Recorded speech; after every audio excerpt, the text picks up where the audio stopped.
Major general GD Bakshi साहब इस वक्त मेरे साथ जुड़ गए हैं। बख्शी साहब जय हिंद, नमस्कार। मेरा सीधा सवाल आपसे यह है कि इस सिचुएशन में जब सामान्य तौर पर यह कहा जा रहा है कि भाई बहुत बड़े नेता को खो दिया है, लेकिन बाकी के देशों की स्थिति क्या है? क्योंकि भारत का कंसर्न इस वक्त जो होना चाहिए वो ये है कि भाई तेल की कीमतें अभी से बढ़नी शुरू हो गई हैं, आगे कितनी बढ़ेंगी, और हमारे जिन देशों के साथ बहुत अच्छे संबंध हैं, हम सऊदी से भी तेल खरीदते हैं, हम इराक से भी तेल खरीदते हैं, हम कतर के साथ भी संबंध रखते हैं, ओमान के साथ भी संबंध रखते हैं, और ये सारे के सारे देश अंडर अटैक हैं।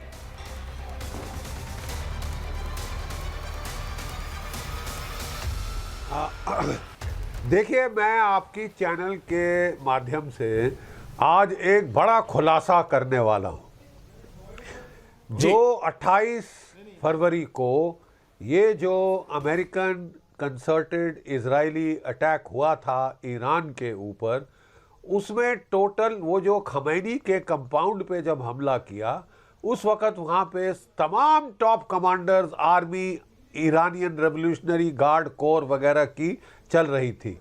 Minister of defence, army chief, IRGC chief, intelligence chief, सब वहाँ पे थे।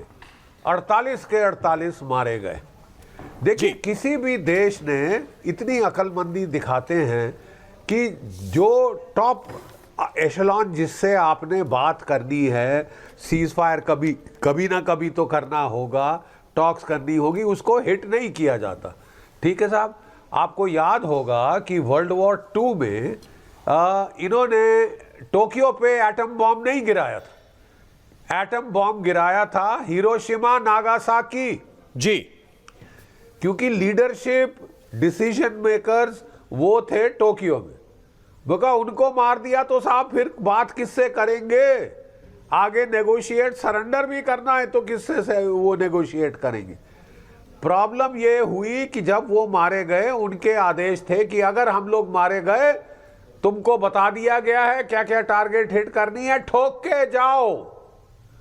अब जो IRGC है वो लगातार मिसाइल पे मिसाइल ठोके जा रही है जी। जो अमेरिका के एयर बेसिस हैं, नेवल बेसिस हैं मिडिल ईस्ट में, सबको ठोक दिया है।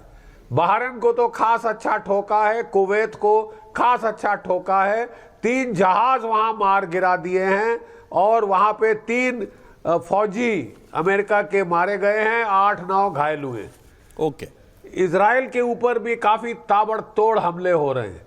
कल उन्होंने हमला किया, अटैक किया। ये जो एयरक्राफ्ट कैरियर एब्राहम लिंकन है, जो था पहले तो वो गल्फ ऑफ हॉर्मुज में था, फिर वो बचने के लिए निकल के गल्फ ऑफ ओमान में आया, और कल जब हमला किया, आज डर के वो काफी दूर इंडियन ओशन रीजन में चला गया।